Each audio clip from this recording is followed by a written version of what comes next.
شهر رمضان الذي أنزل فيه القرآن هدى للناس وبينات من الهدى والفرقان صدق الله العظيم. قرآن کریم کو اللہ رب العزت نے ہدایت والی کتاب بتلایا، متقیوں کے لیے بھی اور عام لوگوں کے لیے بھی. لیکن سورہ بقرہ کی پہلی آیت میں للمتقین کا جو ذکر ہے، اس قرآن کریم سے رہنمائی پانے کے لیے تھوڑا بہت تقویٰ شرط ہے اور ضروری ہے.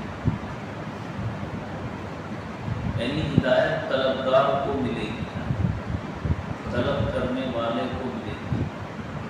اللہ سے ڈرنے والے کو ہی ہدایت ملے گی. اور اس ہدایت کی دعا کو اللہ رب العزت نے سارے قرآن کا خلاصہ بنایا ہے.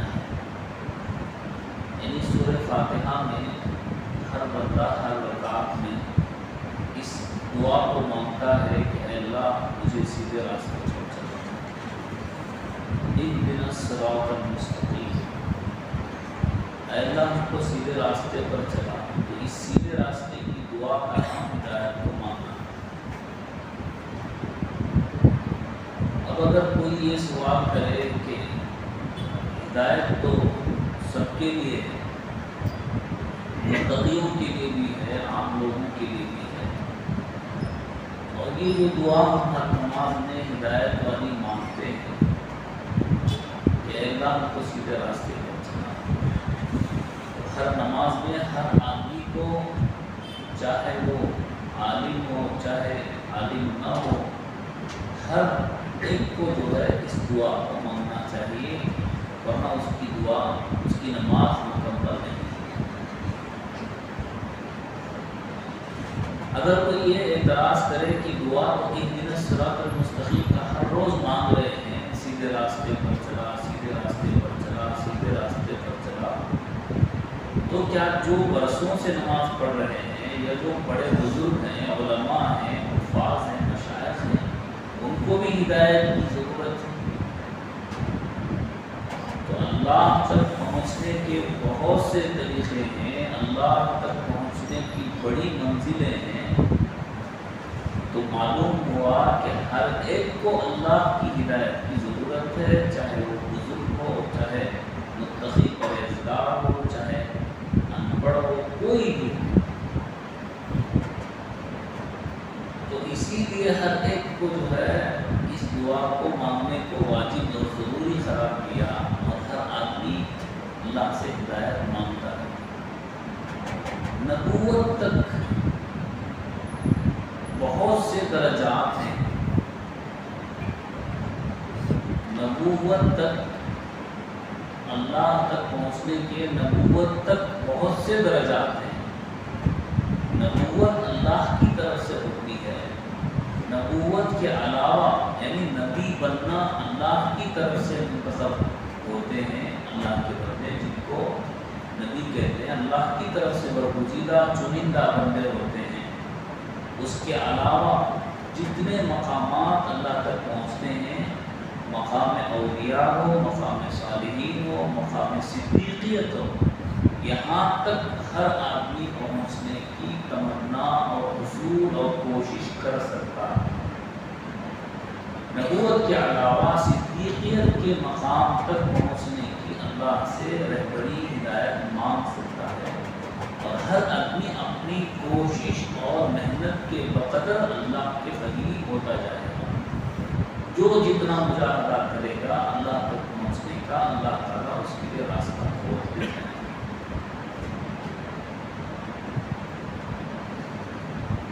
صدیقیت تک بعض لوگ سمجھتے ہیں حضرت ابوبکر صدیق رضی اللہ تعالیٰ کو مقام صدیقیت حاصل ہے. ادھر توجہ کریں.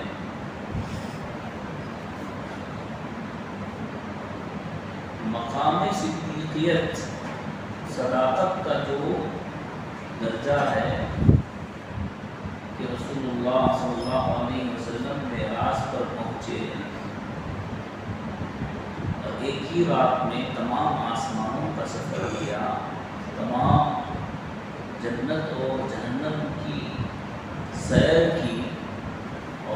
ہی رات میں بیت المقدس سے آسمان تک کا سفر اور بیت المقدس سے پھر واپس مکہ تک کا سفر کیا۔ صبح کو رسول اللہ صلی اللہ علیہ وسلم نے جب یہ بات بیان کی لوگوں سے تو لوگ ہنسنے لگے، مذاق اڑانے لگے۔ کافروں نے یہ سوچا کہ چلو آج ایسا موقع ہے کہ ان کے چاہنے والوں کو یہ بات بتائی جائے کہ ان کے چاہنے والے ان سے محبت کرنے والے بے انتہا، یہ بات سن کر تو ان کی بھی محبت اور چاہت ختم ہو جائے گی، وہ بھی نہیں مانیں گے کہ یہ کیسے ممکن ہے کہ ایک ہی رات میں کوئی بیت المقدس تک کا سفر کرے اور بیت المقدس سے ساتوں آسمانوں تک کا سفر کرے اور پھر جو ہے آسمان جنت اور جہنم کا معائنہ کرے اور پھر ایک ہی رات واپس آ جائے، یہ کیسے ممکن ہے؟ کفار مشرکین پہنچے حضرت ابوبکر صدیق رضی اللہ عنہ کے پاس۔ حضرت ابوبکر صدیق رضی اللہ تعالیٰ عنہ سے کہا، حضرت ابوبکر صدیق رضی اللہ تعالیٰ عنہ سے کہا کہ دیکھو تمہارے دوست تمہارے نبی کیا کہتے ہیں؟ حضرت ابوبکر صدیق رضی اللہ عنہ نے پوچھا کیا کہتے ہیں؟ کہ دیکھو کہتے ہیں کہ ایک ہی رات میں انہوں نے بیت المقدس تک کا سفر کیا اور ساتوں آسمانوں کا سفر کیا، جنت و جہنم کی سیر کی اور واپس بھی آئے۔ ابوبکر صدیق رضی اللہ عنہ نے کہا کہ کیا انہوں نے یہ کہا ہے؟ کافر مشرکین کہنے لگے ہاں انہوں نے یہ بات کہی۔ حضرت ابوبکر صدیق رضی اللہ عنہ نے کہا میں اس کو سچ مانتا ہوں۔ بھلا تم اسے کیسے سچ مانتے ہو؟ کافروں نے کہا تو آپ نے جواب دیا کہ اس سے بڑھ کر روزانہ اللہ کے پاس فرشتہ آسمانوں کا سفر طے کرتے ہوئے روزانہ آتا اور جاتا ہے اور اللہ کے نبی نے اس کی خبر دی ہے، روزانہ قرآن کو کرتے ہم نے دیکھا ہے اور پھر وہ واپس چلے جاتے ہیں۔ اتنے سالوں سے اللہ کا فرشتہ آپ کے پاس آ رہا ہے، کیا یہ ممکن نہیں کہ وہ فرشتہ ان کو اپنے ساتھ ایک مرتبہ لے کر جائے؟ تو حضرت نبی پاک صلی اللہ علیہ وسلم کی بات پر سچ ماننے کی وجہ سے آپ کو صدیق کا لقب اللہ کے رسول صلی اللہ علیہ وسلم فرماتے ہیں جس کے سامنے بھی میں نے ایمان اور اسلام کی دعوت پیش کی، سب نے کچھ تردد کیا، کچھ سوچا، کچھ لمحہ سوچنے کا اختیار کیا، لیکن جب میں نے حضرت ابوبکر صدیق کے سامنے دین کا کلمہ پیش کیا تو بلا کسی تردد کے، بلا چوک چرا کے فوراً انہوں نے قبول کیا۔ تو جب سچ ماننا، سچا سمجھنا، تو اسی کا نام صداقت ہے اور حضرت ابوبکر صدیق رضی اللہ عنہ کو صدیق کا لقب دیا۔ ایسا نہیں کہ حضرت ابوبکر صدیق ہی صدیق ہیں، باقی کوئی صدیق نہیں، ایسا نہیں ہے، بلکہ بہت سے صحابہ صدیقیت کے مقام پر ہیں، بہت سے صحابہ صدیقیت کے مقام پر ہیں۔ تو معلوم ہوا آدمی اپنی مشقت اور محنت سے مجاہدہ کرتے ہوئے اللہ کے پاس مانگتے ہوئے مقام صدیقیت تک پہنچ سکتا ہے۔ اسی لیے ہر ایک کے درجات ہیں، جس درجے پر وہ پہنچتا ہے اس سے آگے اللہ تک پہنچنے کا ایک درجہ ہے۔ تو روزانہ وہ دعا میں اہدنا الصراط المستقیم مانگتا ہے، روزانہ اللہ سے ہدایت والا راستہ مانگتا رہتا ہے، ہدایت رہنمائی مانگتا رہتا ہے۔ تو آدمی کو چاہیے کہ اپنے پاس جو چیز ہے یعنی ایمان اور ہدایت، اس کی قدر کرے۔ ہدایت جو اللہ نے دی ہے بہت بڑی نعمت، بہت بڑی نعمت۔ اگر کوئی کافر روزہ رکھے اس کو ثواب ملے گا، وہ صدقہ خیرات کرے اس کو ثواب ملے گا، وہ اگر نماز کی حیثیت اختیار کر کے نماز پڑھے تو اس کو ثواب ملے گا؟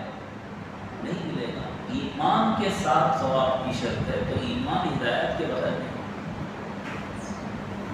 تو ہدایت اتنی بڑی نعمت ہے، اللہ رب العزت نے اپنی طرف سے جو عطا فرمائی ہے منتخب بندوں کو فوراً اللہ رب العزت ہدایت دے دیتے ہیں.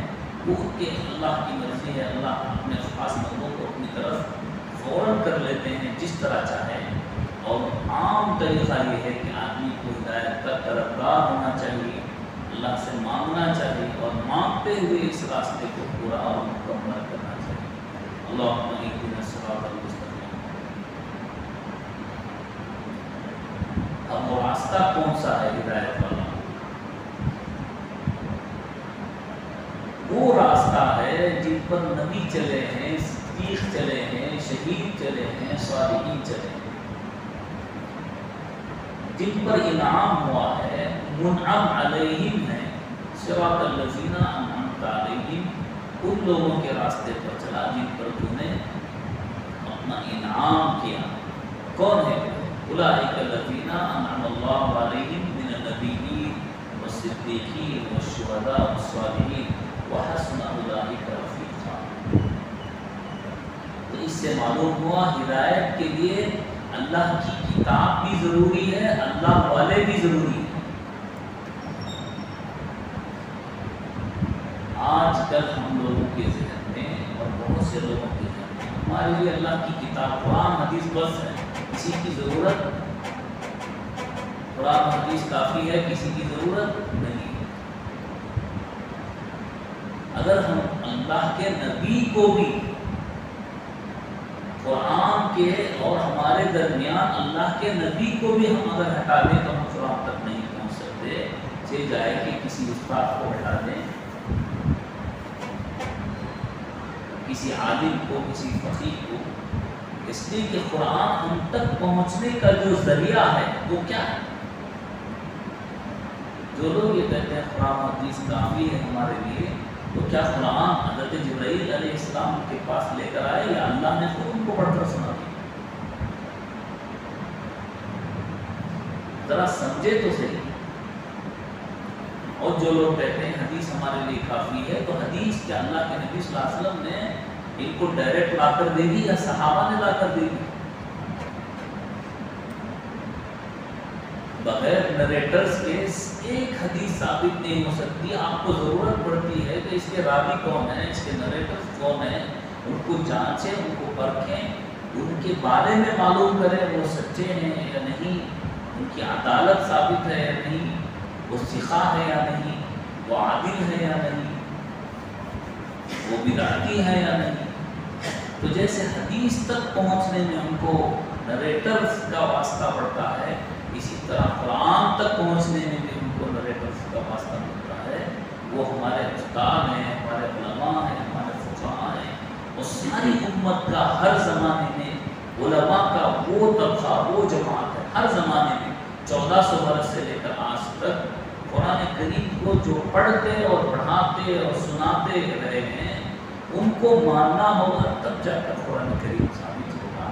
ان کو علیحدہ کر دیا جائے تو قرآن کریم کی ایک آیت بھی ثابت نہیں ہو سکتی.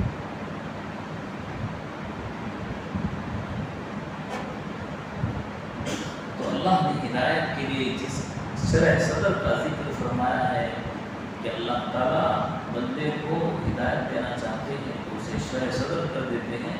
تو سب سے پہلے اللہ کی کتاب پر اسے شرح صدر ہونا چاہیے، اطمینان ہونا چاہیے کہ یہ قرآن کی کتاب سچ ہے. تو کس طرح اس کتاب کو سچا مانا جائے گا؟ اس کتاب کے لانے والے کو سچا ماننا پڑے گا، اللہ کے حبیب کو سچا ماننا ہوگا، حضرت جبرائیل کو سچا ماننا. بعض لوگ اللہ کے نبی کے بھی دشمن تھے، حضرت جبرائیل علیہ السلام کی بھی دشمن تھے. من کان عدوا للہ وملائکتہ وجبریل ومیکال فإن اللہ عدو للکافرین. جو راستے، جو واسطے، جو ذریعے، جو لنکس قرآن کریم تک پہنچتے ہیں ان کو صحیح ماننا ہوگا، تب قرآن کریم تک ہم پہنچ سکتے ہیں. اور قرآن کریم کی ایک ایک آیت بھی ایک ایک صحابی سے فل پروف کے ساتھ ثابت ہے. تو اس ہدایت والی کتاب کو شرح صدر کے ساتھ، اطمینان قلب کے ساتھ جو آدمی لے گا اس کی ہدایت میں اضافہ.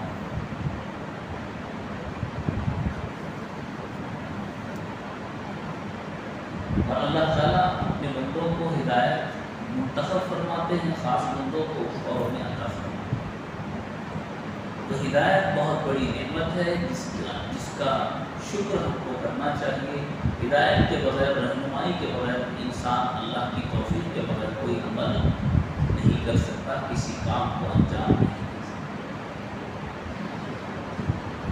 دو آدمی سفر میں جا رہے تھے، ایک مشرق اور ایک مسلمان۔ پہلے زمانے میں یوں ہوتا تھا کہ سفر کرتے کرتے کرتے اپنا کھانا پانی ختم ہو جاتا تو کوئی اور راستہ کھانے پانی کے انتظام کا نہیں ہوتا۔ تو جو سفر میں توشہ انہوں نے لیا تھا، جو کھانا پانی انہوں نے لیا تھا، وہ ختم ہو گیا۔ تو ایک کافر ہے اور ایک دوسرا مسلمان ہے۔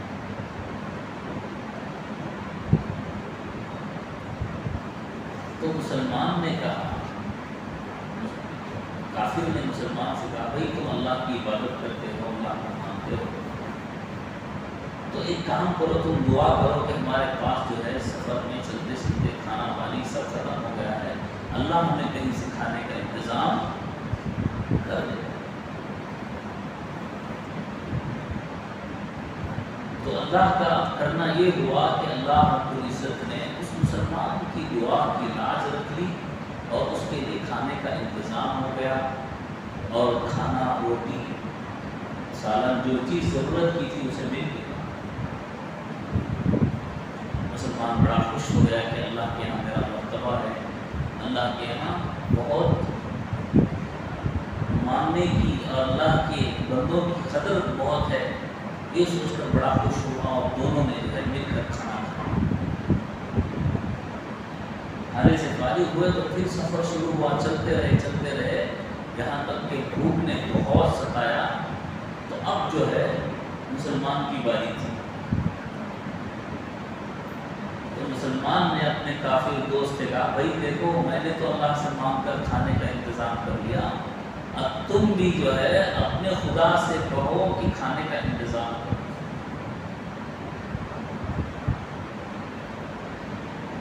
اب اس نے بھی دعا کی تو کھانے کا انتظام ہو گیا، لیکن کھانے کا ڈبل انتظام ہو گیا۔ پہلے اگر 2 روٹیاں ملی تھی تو اب 4 مل گئی، پہلے 1 ملا تھا سالن کا برتن تو اب 2 مل گئے۔ تو مسلمان بڑا پریشان، غم زدہ، اسے کہہ رہا ہے دوست بھائی کھانا کھا لے، وہ کہہ رہا ہے کھاؤں گا نہیں۔